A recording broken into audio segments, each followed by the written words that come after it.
بسم اللہ الرحمن الرحیم۔ السلام علیکم جگاتوں میں آپ کو خوش آمدید کہتا ہوں۔ خاتون جج زیبا چودھری کو دھمکیاں دینے سے متعلق توہین عدالت کے کیس میں پہلے عمران خان نے اسلام آباد ہائی کورٹ سے معافی مانگی، پھر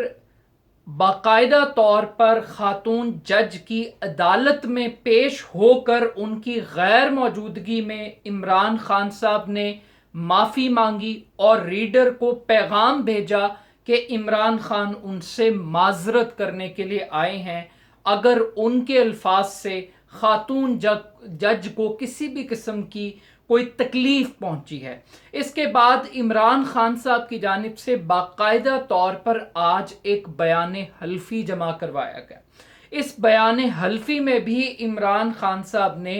معزز عدالت سے معافی مانگی اور یہ کہا کہ اگر عدالت مزید کوئی انسٹرکشن دیتی ہے تو عمران خان صاحب اس پر بھی عمل کرنے کے لیے تیار ہیں، یعنی کہ عمران خان صاحب مکمل طور پر اپنے آپ کو عدلیہ کے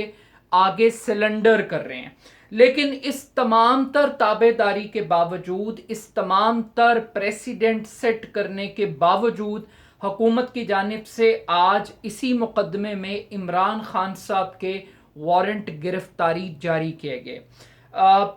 مارگلہ تھانے کے مقامی میجسٹریٹ نے میڈیا رپورٹس کے مطابق ان وارنٹس کو جاری کیا۔ وارنٹس جاری ہونے کے بعد پولیس کی ایک بڑی تعداد وہ بنی گالہ پہنچی اور اس نے عمران خان چوک کو بند کر دیا، اور کافی دیر تک میڈیا کے اندر ایک اس قسم کی کیفیت تھی کہ عمران خان صاحب کو فوری طور پر گرفتار کیا جائے گا یا پھر نظر بند کیا جائے گا، لیکن جب کارکنوں کی ایک بڑی تعداد وہاں پہنچنا شروع ہوئی، میڈیا کا ایک پریشر کریٹ ہوا، تو پھر ایک مرتبہ دوبارہ ماضی کی طرح پولیس کو پسپائی اختیار کرنی پڑی۔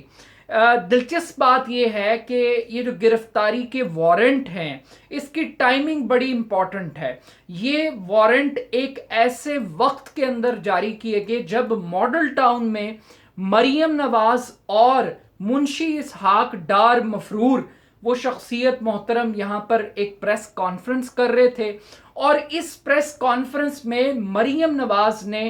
سائفر کو بنیاد بنا کر اپنے دل کی اس خواہش کا اظہار کیا کہ جس طریقے سے ٹرمپ کے گھر پر چھاپا مار کر امریکی ایجنسیز نے سرکاری ڈاکومنٹس، سیکرٹ ڈاکومنٹس برآمد کیے ہیں، بالکل اسی طریقے سے بنی گالہ پر پولیس چھاپا مارے اور چھاپا مار کر سائفر کو برآمد کرے۔ تو جب شہزادی اور ملکہ عالیہ اور ایک ایسی خاتون جس کی صداقت اور دیانت کے لیے ثنا بچا کا وہ شو ہی کافی ہے کہ لندن میں تو کیا میری پاکستان میں بھی کوئی جائیداد نہیں ہے، تو ان کی خواہش کو پورا کرنے کے لیے پولیس کی جانب سے یہ کارروائی کی گئی۔ ایک ایسی حکومت جس کی تمام تر توجہ اس وقت مہنگائی پر ہونی چاہیے، اس کو کنٹرول کرنے کے لیے ہونی چاہیے، معیشت کو سٹیبل کرنے کے لیے ہونی چاہیے، گورننس کے اوپر جس کا فوکس ہونا چاہیے، اس کا تمام تر فوکس عمران خان کو دیوار سے لگانے پر لگا ہوا ہے۔ اس کا تمام تر فوکس عمران خان سے انتقام لینے کے لیے لگا ہوا ہے۔ اب اس گرفتاری کا بینیفٹ کس کو ہوتا؟ اگر یہ گرفتاری ہوتی تو اس کا بینیفٹ عمران خان صاحب کو ہوتا۔ میرا خیال ہے کہ حکومت کو اپنے ہوتے ہوئے کسی دشمن کی ضرورت نہیں ہے۔ حکومت خود عمران خان کے لیے، اس کی تحریک کے لیے وہ ایندھن پرووائڈ کر رہی ہے جس ایندھن کی عمران خان کو تلاش ہے۔ آلریڈی عمران خان کی آڈینس چارج ہے، عمران خان کی کیمپین مکمل طور پر تیار ہے، کسی بھی وقت وہ ایک لانگ مارچ کی کال دے سکتے ہیں۔ بجائے اس کے کہ حکومت سچویشن کو ڈیفیوز کرے، حکومت اس ریڈ لائن کو کراس کر رہی ہے جس کو تحریک انصاف یا اس کا کارکن کسی بھی صورت ایکسپٹ کرنے کے لیے تیار نہیں ہے۔ اگر ایک لمحے کے لیے حکومت اس ریڈ لائن کو کراس کرتی ہے تو پھر کیا ہوگا یہ کہ ایک طرف تو اسلام آباد پر 27 کلومیٹر کی ایک وفاقی حکومت ہے اور اس کے تینوں اطراف میں تحریک انصاف کی حکومتیں موجود ہیں، اور پھر لوگوں کا جوک در جوک اسلام آباد کی طرف مارچ ہوگا اور حکومت 27 کلومیٹر تک محدود ہوگی۔ اس کے بعد اگلی سچویشن یہ ہے کہ لاہور میں جاتی عمرہ موجود ہے، بلاول ہاؤس موجود ہے، پھر لوگ پی ایم ایل این کے لیڈرز کے گھروں کا گھراؤ کریں گے، لوگ یہاں پر معمولات زندگی کو بلاک کریں گے اگر آپ عمران خان کے ساتھ اس قسم کا سلوک کریں گے۔ لیکن دوسری طرف یہ جو انتقام کی آگ ہے، جس میں مریم نواز جل رہی ہیں، جس میں اسحاق ڈار جل رہے ہیں، جس میں جل کر نواز شریف کوئلہ بن چکے ہیں برطانیہ کے اندر، اور ان سے برداشت نہیں ہو رہا، اب وہ فوج کو یہ کہہ رہے ہیں، اسٹیبلشمنٹ کو یہ پیغام دیا جا رہا ہے کہ آپ ہمارے ہاتھ اور پاؤں کھول دیں، ہمارے پیچھے کھڑے ہو جائیں، پھر ہم آپ کو بتاتے ہیں کہ انتقام کیسے لیتے ہیں۔ اور یہ کوئی دور کی بات نہیں ہے، ابھی سانحہ ماڈل ٹاؤن کو چند ہی سال گزرے ہیں، جب یہ انتقام لیتے ہیں پھر یہ لاشیں بھی گراتے ہیں، جب یہ سیاسی فائدے اٹھانے پر آتے ہیں پھر یہ عدالتوں کے اوپر بھی حملے کرتے ہیں۔ یہ ہمیشہ سے اس کرپٹ اسٹیبلشمنٹ کے لاڈلے رہے ہیں، اور معذرت کے ساتھ اس اسٹیبلشمنٹ نے ہمیشہ اس طرح کے آستین کے سانپوں کو پالا ہے اور جمہوریت کے نام پر ان کی پرورش کی ہے۔ اب اس سے تھوڑا سا آگے بڑھ کے جس سائفر کی بڑی بازگشت سنائی جا رہی ہے کہ جناب کل یہ انکشاف ہوا کہ جناب سائفر چوری ہو گیا ہے، اور وہ سائفر بنیادی طور پہ عمران خان صاحب لے کے۔ پہلی بات تو یہ ہے کہ اگر سائفر چوری ہوا ہے تو اس کا بینیفیشری کون ہے؟ اس کا beneficiary P M L N ہے، حکومت وقت ہے۔ کیوں؟ کیونکہ حکومت یہ الزام لگا رہی ہے کہ پرائم منسٹر ہاؤس کے اندر جو سائفر آیا اس کو مینوپولیٹ کیا گیا، اس میں فیبریکیشن کی گئی، جعل سازی کی گئی، فراڈ کیا گیا، اور اس فراڈ کے نتیجے میں منٹس ترتیب دیے گئے جس سے کہ ایک عالمی سازش کے بیانیے نے جنم لیا۔ اب یہ حکومت کا کلیم ہے، لیکن یہ بات کیسے ثابت ہوگی؟ یہ بات اسی صورت میں ثابت ہوگی اگر سائفر ایگزسٹ کرے گا پرائم منسٹر ہاؤس والا۔ اب یہ ان کی اختراع ہے، یہ ان کی منطق ہے کہ جو وزارت خارجہ کے پاس سائفر ہے، یہ پاکستان کی سیکیورٹی اسٹیبلشمنٹ کے پاس جو سائفر ہے وہ سائفر وہ نہیں ہے جو سائفر پرائم منسٹر ہاؤس کے اندر لایا گیا۔ لیکن اس پوری کہانی میں کئی جھول ہیں۔ جھول اس طریقے سے ہیں کہ جب قومی سلامتی کمیٹی کے اجلاس ہوئے تو یہ دو اجلاس ہوئے۔ ایک اجلاس عمران خان صاحب کی صدارت میں ہوا جس میں سائفر کو ڈسکس کیا گیا، اور دوسرا اجلاس شہباز شریف صاحب جو کہ خود بذات خود منی لانڈرنگ کے کیس کے اندر ایک مجرم، ایک ملزم کے طور پر موجود ہیں۔ اب ان دونوں اجلاسوں کے اندر عسکری قیادت بھی موجود تھی، فورن آفس کے لوگ بھی موجود تھے، لیکن نہ عسکری قیادت نے یہ پوائنٹ آؤٹ کیا، نہ فورن آفس نے اس بات کو پوائنٹ آؤٹ کیا کہ جناب جس سائفر کو آپ بیان کرنے کی کوشش کر رہے ہیں اس سائفر کے اندر یہ چیزیں ایگزسٹ نہیں کرتی جو ریالٹی کے اوپر ایگزسٹ کرتی ہے۔ یعنی کہ وہ سائفر جس کو قومی سلامتی کی کمیٹی میں ڈسکس کیا گیا، اس سائفر کو نہ فورن آفس نے چیلنج کیا، نہ پاکستان کی سیکیورٹی اسٹیبلشمنٹ نے چیلنج کیا۔ اس کا مطلب کیا ہے؟ اس کا مطلب یہ ہے کہ یہ جو کہانی ہمیں سنائی جا رہی ہے کہ دو مختلف طرح کے سائفر ایگزسٹ کرتے ہیں۔ ایک سائفر وہ جو حقیقت پر مبنی ہے، جو فورن آفس کی ملکیت ہے، اور دوسرا سائفر وہ ہے جس کو عمران خان صاحب نے مینوپولیٹ کیا ہے۔